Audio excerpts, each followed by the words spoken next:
Hey, Ghost Machine fans, this one's for you.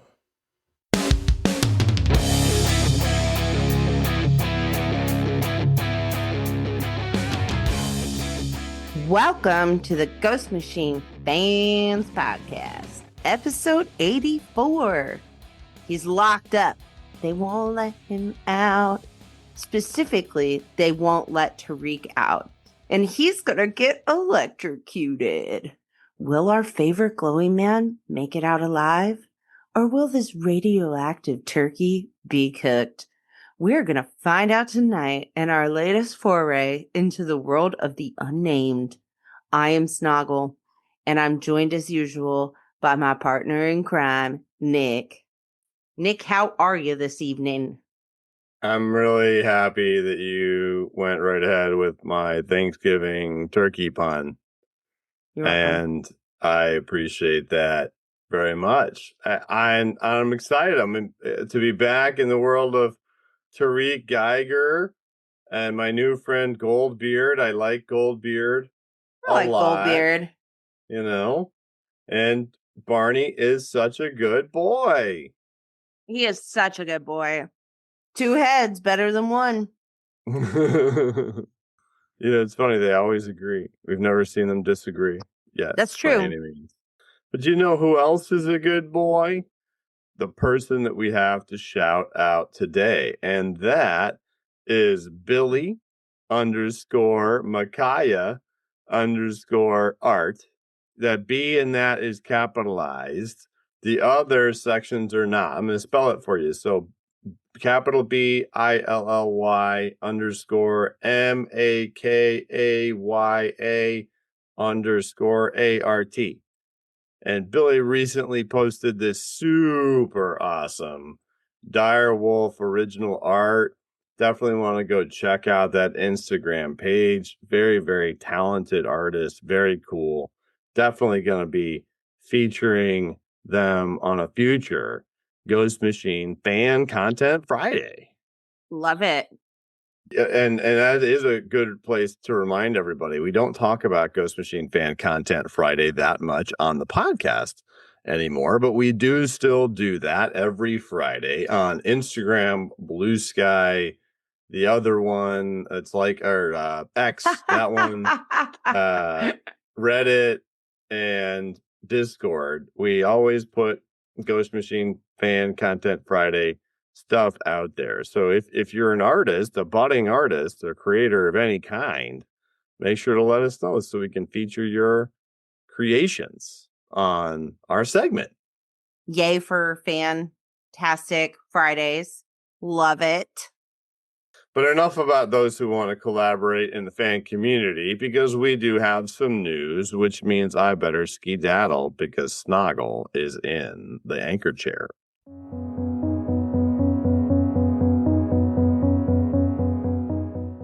So today is Wednesday, November 26th, which is the release date for both Geiger 18 and Hornsby and Halo number 12. Also, the solicits for Geiger 21, Rook Exodus 10, and the Redcoat Deluxe Hardcover Edition were all recently released and can be found on our Instagram, as well as the Reddit, Discord, and Facebook community platforms. And the Geiger number 21 solicit, I just want to point something out. The cover for that, presumably the A cover, is of Tariq holding the Northerner, and the Northerner looks incapacitated. And that then there's the energy that we've seen so far to be exclusively blue up until this point, the portal energy. It's coming away from them on the cover, but it also has other colors. It also has red and yellow and green amongst them. So that makes me really, really, really curious what we're going to get. And then also the Redcoat Deluxe hardcover, it does say it collects issues 1 through 14 and includes behind the scenes in progress art and commentary from the creative team. So I know a lot of people are going to snag that. That's pretty awesome. Yeah, it's really cool. So speaking of learning more about the world of Tariq, Geiger, and the Unnamed in the post-apocalyptic stage that this universe is in when we read this title, we have to now talk about all of the fantastic covers, because this is another exciting one with those cool variant covers we've seen in some of the other ones. But we're going to start with the old standby, and this is probably one of my top Ghost Machine covers so far. It's this A cover by Gary Frank and Brad Anderson with Tariq in the electric chair in front of this white background. I really love how much he and the other characters stick out on that white background. Yeah, I think it's cool. He's smoking. That turkey's burning. You better get it out of there. Well, he is, but so his hands are smoking, his head's smoking. It looks as though it's after he's been electrocuted, and he has like a smile or an aggressive look on his face. He doesn't have a "let me out of here, I'm worried about dying" look on his face. And the two characters, well, I guess there are three in the background, but you can only really see two of them. They definitely look alarmed. So to me, this implied he's not going to die in the electric chair, but I like the cover a lot. Very cool. You know, I do feel like this might have been one of the most shocking Ghost Machine books if he would have died. Right. Like, what? Well, who knows, right? Because like the time spanning, changing all the things and all that. So that could really be when he dies, but maybe something changes. I know. How about this B cover by Kyle Hotz and Dan Brown? I like it. Yeah, it's really cool. Every time there's a Kyle Hotz anything, I really enjoy it. To me, this looks as though it's from the perspective of someone or something that is within a cave, and they're looking out the mouth of the cave at a glowing man who's mid-transformation. I like it. It's spooky. It is. All the Kyle Hotz action tends to be. And I like the Dan Brown colors. His eyes are really, really, really glowing there. That's pretty neat to me. Mm-hmm. Yeah. And the miscellaneous bones in the cave and all that. A beautiful cover for sure. Yeah. We've seen this artist on the third one. Lyrics is what they go by in the comic book scene.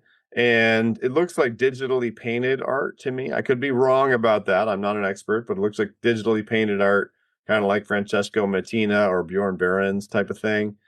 And it's Tariq just starting to transform, right? His arm is what we see transforming. I like this one. It's cool. He does look pretty young to me.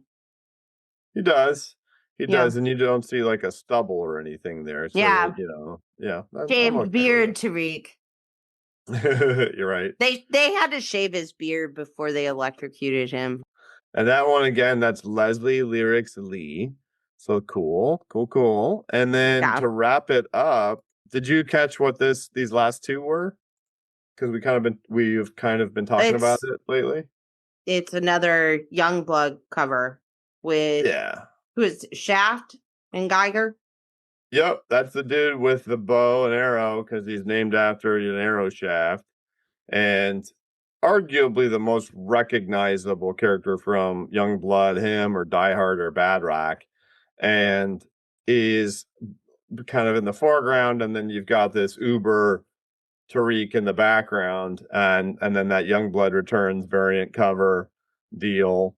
Then that's the D cover. And then there's also an E cover, which is just the sketch version of that. So that's just Gary, although Brad did the colors on the one that is colored.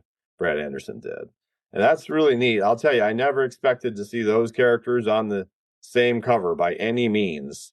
And I really think that Gary Frank made Shaft from Youngblood look sweet. And I'm glad that you specified from Youngblood, not to be confused with John Shaft from the mini Shaft movies. Shaft. No, they're great. Those are great covers. They are. And that even though there is that cool sketch cover in there, none of these are ratio covers. So when you go out to your local comic book shop to pick out this issue that came out today, then you can pick from any one of those. There should be equal distribution of them to whet your comic book appetite. So it's time for us to get into the details, which makes this your spoiler pause for Geiger number 18. Pause. All right, we're here. We've made it. We've reopened the shelter, encountered the post-apocalyptic environment, and we've got to find our suits. Otherwise, we are not going to be able to survive.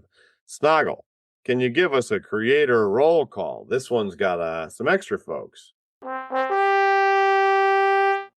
It does. All right. So we've got Jeff Johns, our writer, our creators, Jeff Johns and Gary Frank. Now, pages 1 through 18. Our inker is Norn Ratmund. Again, pages 1 through 18. Eduardo Pansica is our penciler, and Robert Nugent is our colorist. All right. Then pages 19 through 22, we've got the original duo, Gary Frank, our artiste, and our color artist, Brad Anderson. And wouldn't you know, our king of letters lettered the whole book. Rob Lee. And so we have seen this set up a couple of times. We've seen Gary do the thing where he does just a couple of pages in the end a couple of times with various artists. But we have also seen Eduardo Pansica pencil a few before this. So I like his art. I'm happy about this issue and very, very much enjoyed it. It kicks off with a beautiful vertical full page spread of Goldbeard, giving us a bit of a catch up and a bit of a rundown. So why don't you catch us up, Snoggle? Remind us, why is Tariq in jail about to get electrocuted, and what the heck does Goldbeard have to do with it? Well, first of all, I like this beginning page. It's Goldbeard. He's apparently his port is in Colorado. And he's talking about his treasure that's buried in the bones of Coldwater Prison. Back when he was a prisoner there, he buried it there. By the way, color's really rad on this page. It looks like, very piratey. I dig it. And he's just talking pretty poorly about the prison. Like, he does not care for the warden there. And he also knows that he's got an in at the prison. So he's got a corrupt guard. And this corrupt guard told him, like, hey, there's a guy here. We thought it was the glowing man. And Blackbeard's like, it's obviously not the glowing man, or all these people will be dead. So here's what we're going to do, people. We're going to get him killed. So this is such an evil plot, by the way. If it wasn't someone who couldn't die by electric chair, they're like, we're going to sacrifice this dude, and I'm not going to spoil it for later, for Blackbeard's treasure. Like, they're literally murdering somebody to get a 2-minute, or making someone else murder to get a 2-minute window to get the treasure. That's wild to me. It's very specific, because he's saying the reason it's 2 minutes is it'll take him at least 2 currents to do the deed, 30 seconds each, with a minute between to check vitals. That's 2 minutes. So that, like, he's getting that number that they're going to base their window of entry on around that assumption, which I love. It's kind of like, well, okay, it's pretty, I'll take it. On the off chance that the person is faint-hearted, you won't have to fry them twice, though, or whatever, but I'll take it. And it's because the security will be offline. So the security systems and all this stuff will be offline when they do this, because it'll drain the power to facilitate the electrocution. And then they got to escape before they get caught. So they're banking a lot there, but at the same time, like, what's worst case scenario? He sends more guys in and they don't make it back like the other ones, Yeah. so it's not like that big of a deal to him When by I any means. also think he knows a bit about this warden, as we see more later, but he's like, I mean, because one thing I was thinking is like, this is like an apocalyptic society. You would think like power would be somewhat of a commodity that you wouldn't want to mess around with. So like using that to fire up an electric chair seems so less inefficient than just shooting someone in the head. Just Yeah, saying. yeah, I agree with that. I may really the whole prison continuing to function as it does is kind of like an eyebrow raiser. But then you think, well, in a post-apocalyptic environment, people are drawn to any type of familiar structure to survive and get through it, Mm-hmm. and then that explains that, and it's an easily fortified structure. But yeah, I think it's more thematic, it's more fun to do it this way, it's more comic booky for him to be in like an actual electric chair, but it's also maybe a testament to how the warden and like the culture that's he's I guess it's a culture that he's built around his prison system is one where they're like they still abide by how you Mm-hmm. did that, and that's by electrocution and not just shooting somebody. So, but as we can see, this is also a world where when one of the not wardens of Las Vegas, but the warlords, that's right, warlords of Las Vegas, wants to go after his relic because he doesn't tell them what it is. That one of them asks what is buried in there. He says, Mm-hmm. "Don't worry about it. It's a relic that'll help me remember the man that I am, and I'll reward you handsomely for doing it." But this is also a world where he's got a tank that's also got like a deck shaped thing on it, and like his people are even dressed like their suits are pirate themed. So there's a certain amount of the absurd that this world embraces, and I think the electric chair is a good testament to that as well. I absolutely love the prospect of building a ship tank. That's A so ship, cool. a pirate ship tank. Yeah, like you're really committing to the bit because this man was not a pirate before. You know what I mean? Yeah, that's I true. want to know the backstory of he's like, you know what? A pirate life, it'll be for me. Right? Yeah. In fact, it is a pirate's life is for me. Thank you very much.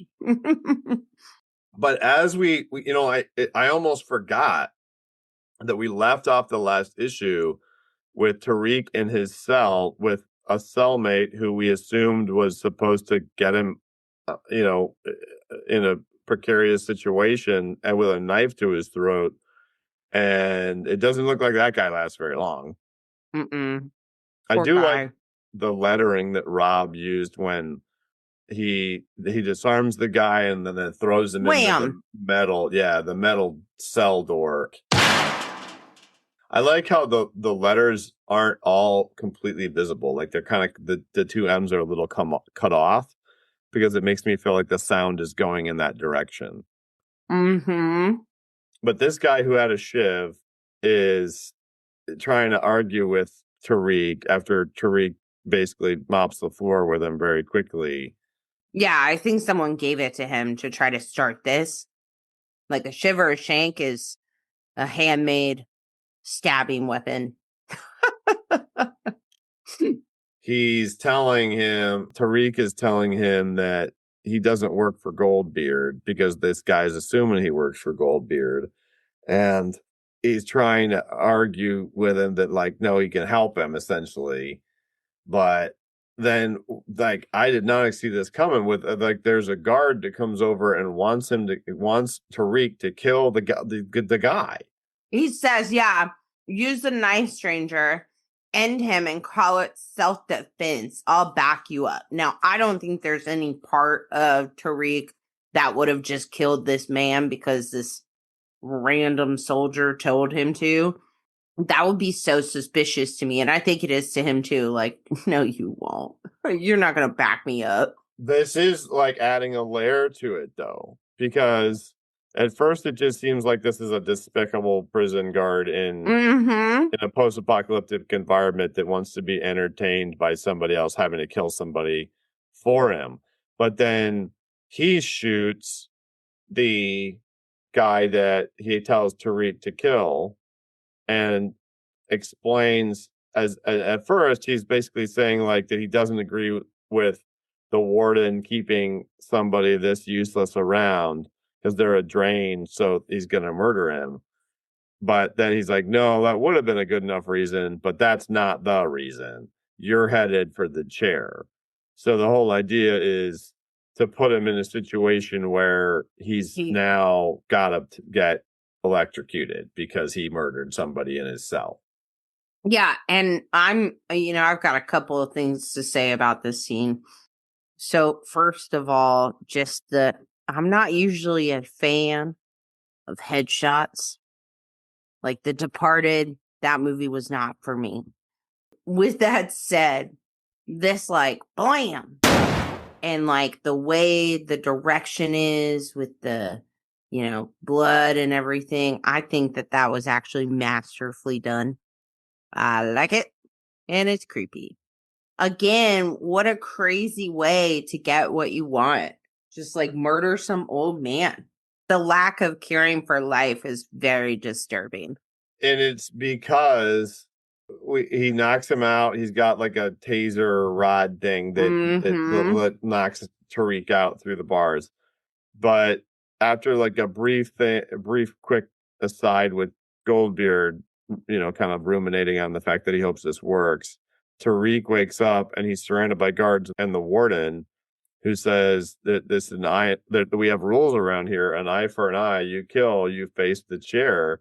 And so like I feel like that is a common theme. Like even if it's an old West town with a crazy mayor who makes things run a certain way, or Mad Max type of environments or whatever, like it is common for found organizations to have their own wonky rules, and this one is dependent on the similarities to the penal system, I guess, and that's or the judicial system, whatever. Well, and you can't just like let everybody do what they want to do. So if there's not going to be a law of the land, you have to have some sort of repercussions for being with less people in society. If you're negatively impacting society, you got to go.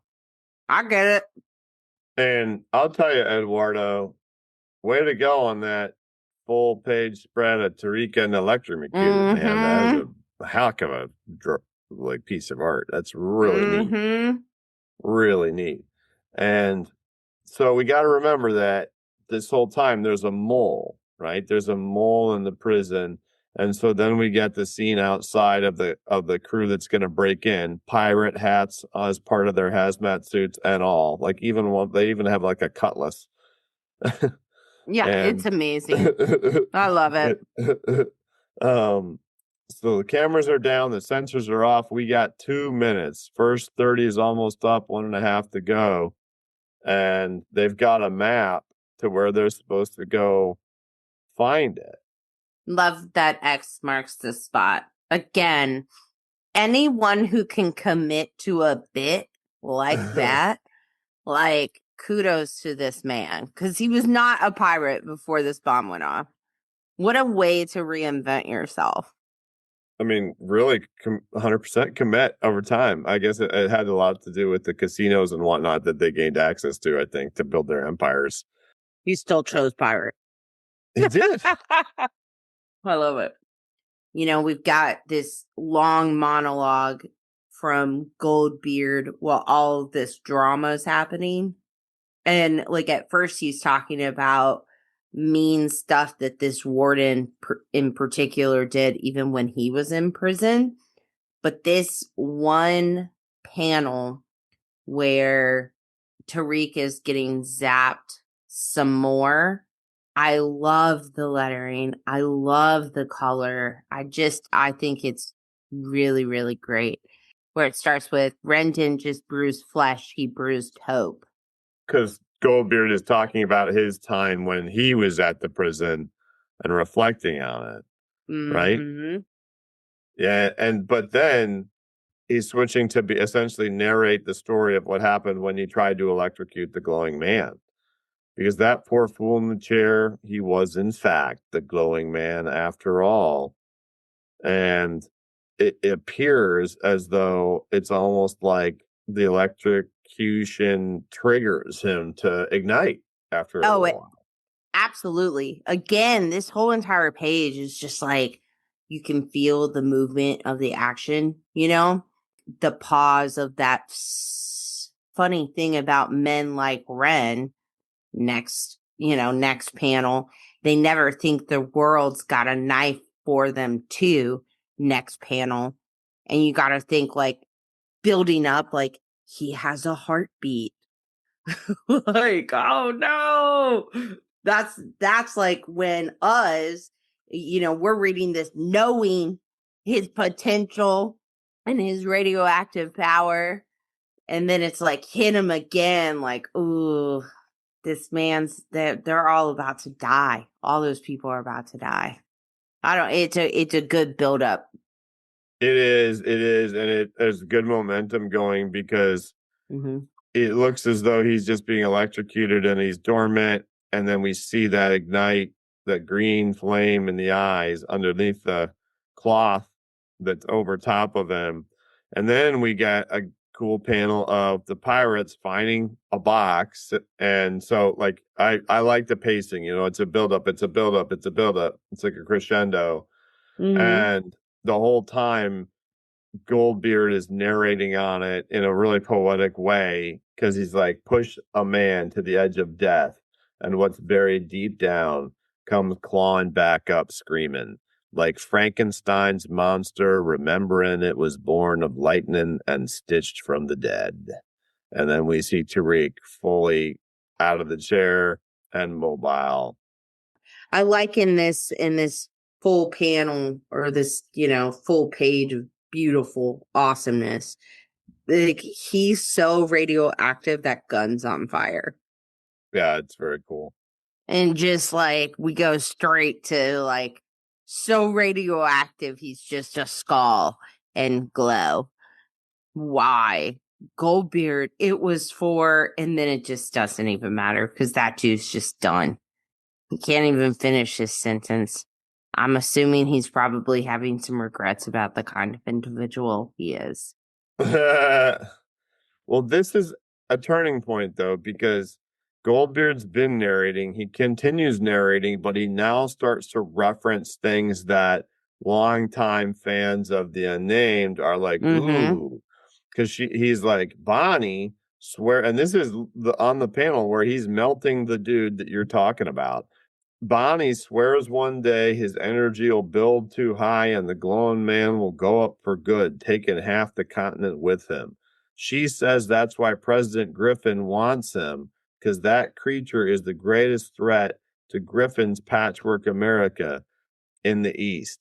I I just every time there's more references to the greater story and or other titles or Mm-hmm. the all of it, it makes me happy because that's what I'm really here for. Like I love it all, but I'm really here for being able to pick up one of these and know what they're talking about because I've read other stuff. And that's one of the big things I like about comics. I completely agree. And Yeah. and And like think about how monumental a statement that is.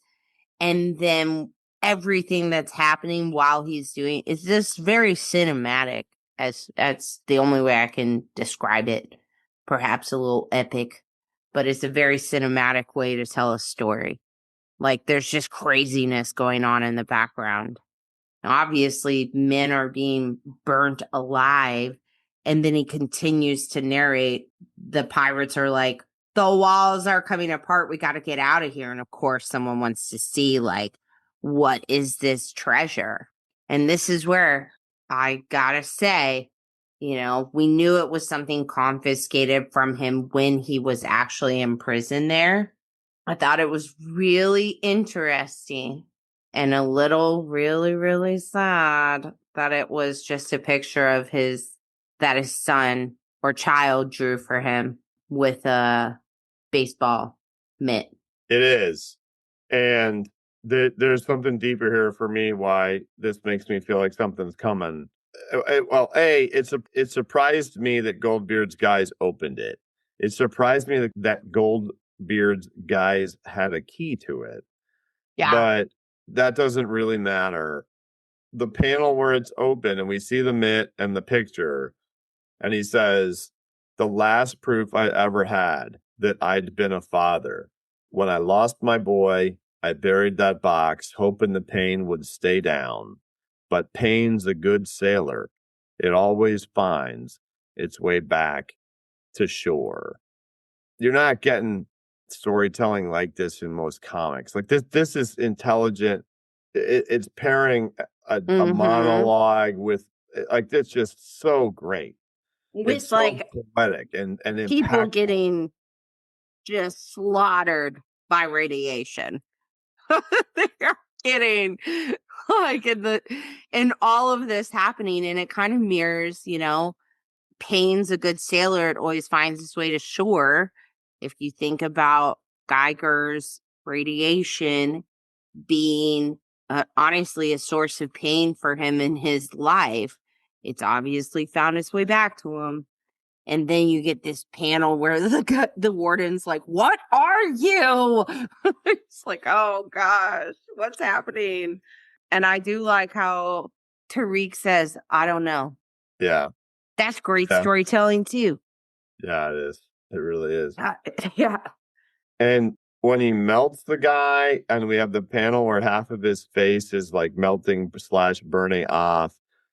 Just that panel, I never thought I would be so impressed by a panel where a guy's face is melting / burning off as much as I am by this Eduardo Pensica, Norm Rapmund, Robert Nugent joint right here. Like, holy cow, guys, that's pretty amazing. That is incredible art. Oh my goodness. Just that panel, I never thought I would be so impressed by a panel where a guy's face is melting / burning off as much as I am by this Eduardo Pensica, Norm Rapmund, Robert Nugent joint right here. Like, holy cow, guys, that's pretty amazing. And just finishing the whole thing up, because really the monologue that Goldbeard is giving reveals that his guys got out because they were below ground, but every single other person in there, 738 souls, living or imprisoned in Coldwater that day, died. That's bonkers. And they're talking about Tariq, and he says, "This ain't a man you can cage or cure. You don't bargain with a storm. You just pray it passes, and you're still floating." Just constant pirate analogies, Goldbeard. And I think that 19 is that splash page where he says, "No, this ain't a man you can cage or cure." That's when Gary and Brad come back through. That's a great splash page. Just like showing people disintegrating into nothing. Huh. Yeah, it's pretty wild. And so the one thing that I mentioned, like, this makes me think something is coming one day. I think that one day Tariq and Goldbeard are going to be able to become allies, friends, something, as a result of both losing their families and both placing fatherhood in very high regard. I sure hope so, because I really like me some pirate stories. Yes. And so, like you said, these last couple of pages are Gary and Brad again, and we're being reminded that he doesn't have the rods. And again, something made this erupt from him. So now who knows what could happen? He could just be killing everybody. And then he has one of those when someone is dying and they go towards the white light and someone says, "No, it's not your time yet." And so this is Tariq's "it's not your time yet" moment, because he see, like all dogs go to heaven or whatever. Yeah. It is. It's the same thing, Like specifically, it's a common, all dogs go to heaven. Charlie. and it's kind of like, it's ironic though, because it's his family, it's his wife and 2 kids standing there. Yeah. A beautiful, beautiful, picturesque day, but they're still standing right outside the bomb shelter door. So it's interesting because he says, "Hold on, Tariq, it's not time yet. You still have work to do." And he says, "Tracy?" question mark. And then lo and behold, man's best friend saves the Of day course. because Barney shows up with the rods, and that helps Tariq get a hold of himself, presumably, because the last page we just see Barney, one head holding the one rod, and then Tariq clutching onto the other rod that Barney's other head presumably drops off. Well, and I think something to note, by the way, is somehow Blackbeard is still narrating this story. Meaning, because it was only Barney and Tariq right then and there when Barney brought those rods to him, right?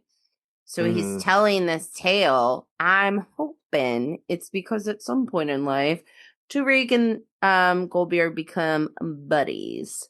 But I do like the narration. Like, obviously, Barney comes up and he says, "Call it luck, call it loyalty. I call it a sign." Because even if a beast can find reason to save a man like that, then maybe there's still something left in this world worth saving. And I think that's kind of cool. And then it goes into kind of a like, okay, now me and Bonnie gonna find this dude and then we're gonna rule the world. So I feel like he has heart, but he is still also a pirate. He's got to stick to the bit. Yeah, and let's talk a little bit more about Bonnie for a second. But before we do, just a friendly reminder, I have a feeling nobody who listens to this show needs this reminder, but right after that last page, we do get that preview of number 19, which is going to have that Jim Lee cover, Jim Lee's first cover for Ghost Machine, which is really, really neat. So Cool. Your hot little hands on that bad boy. But we do get a bio of Bonnie Warden, one of the fan favorite characters from the original series. The thing that really stuck out for me here is the last paragraph when they're talking about, how she has an alliance with Goldbeard. It says, "Together they've forged more than a trade route, a quiet empire on the rise, built on trust, vice, and the promise of something bigger. Word is they're preparing a move that could upset the balance of the entire West, and it hasn't gone unnoticed. President Griffin now watches Bonnie closely. Whether he sees her as a threat or an ally has yet to be known." She was my favorite of all the warlords of Las Vegas from the original. 100%. And I hope that she deceives the president, like, "Oh yeah, we're on the same team," and then double crosses them. I feel like that's coming in our future for certain. I loved Bonnie. It looks like the next issue is going to have a lot about Ash Arden in it again. She's holding a chain. Looks like she broke the chains. As I recall, she was helping innocent kids or people being trafficked or something like that. So maybe it has something to do with that, but I don't know. That wraps up the latest issue of Ghost Machine's World of the Unnamed. But before we wrap up this episode of the Ghost Machine Fans podcast, we do have a fantastic mail. And this one is from Candace. It's spelled CAND @ capital C, the number 3. So I'm assuming that's like a cool way to spell Candace. So would you like to read Candace's fantastic mail? Yeah. They state, "There are a lot of Ghost Machine fans, community platforms, social media, and otherwise. I would prefer to focus on one if possible. Can you tell me what each one is best for?" Okay. Well, Candace, thanks for writing in. We really appreciate it. And this is a good question because we're on, I think, every platform now. Really, Instagram. So Instagram is just the Ghost Machine fans account. That's myself, Snoggle, and Bruce. And that one, Instagram is a good place if you want to see everything that the Ghost Machine creators are doing. The Ghost Machine creators are active on Instagram. You can follow them, and that's a great place to communicate with them. If you want to interact with the Ghost Machine comics fan community, if you start out on Facebook, the Facebook has been there for a while. That is a place where primarily everyone reposts things. So we see a lot of reposting there, some shorter conversations, but nothing that goes really into detail. If you go to Reddit is where we see the conversations go on a little bit longer. And that is much more informational, but we do post all the same stuff on both places, all the preview videos, all the fan content Friday stuff. It's in both of those. But I do see a lot more, for example, reviews or feedback or discussion threads on Reddit. For example, we have a discussion thread on Reddit for every issue. And obviously it's like spoiler warnings and all that good stuff. And Reddit, to me, I mean, I'm not super Reddit savvy. I'm obviously on it for this, but Reddit is a place where people go to have a lengthy discussion that can then be referenced later, is what I have found that a lot of people like about Reddit. Discord is thriving right now. We've got well over 100 members on the Discord. Discord is a super duper chat room, and it has a million different chat rooms built into it. That's a great place if you want to be super social. The place where if you just want to have conversations and chat, interact live with people is Discord. There's a different chat room for each of the different Ghost Machine universes. We've Flashy Transition 737 and Cameron Gill have spent a lot of time making really cool channels that you can go into there. Like the news is in there. All the announcements are in there. And there's also channels for other comic book stuff on the Discord. So if you love Ghost Machine, but if you want to talk about Energon or Image Comics in general, there's channels for that on our Ghost Machine Discord too. We also have really fun emojis. So we have like a Simon Pure emoji and a Tariq Geiger emoji that Flashy Transition 737 put together.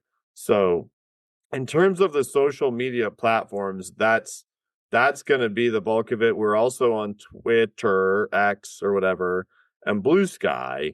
Everything on Twitter and Blue Sky is a repost of what we put on Instagram. Cameron Gill is kind enough to do that for us. So it really just depends on what you want to get out of it. We would love to see you on the Discord so that we can chat with you and say hi. But all of them are active and all of them are awesome. And all of them are part of the Ghost Machine fans community that we all want to grow more and more every day. Yeah, I love it. And if you would like to send us a fantastic mail, you can do so by emailing ghostmachinefans@gmail.com like Candace did. And thanks so much for doing that. Yeah, we really appreciate it. And if you would like to check out all of our other content, you can do that by going to www.ghostmachinefans.com, where you'll find info for many of those social platforms that I was just talking about. If you want to find the invite to the Discord platform, it's on our profile on Instagram. It's also in the events or the announcements or something like that. It's at the top of the page when you go to Reddit. And we do have a Ghost Machine Comics wiki on fandom.com that we would love more contributors to assist with as well. And thank you so much for joining us tonight on the Ghost Machine Fans Podcast.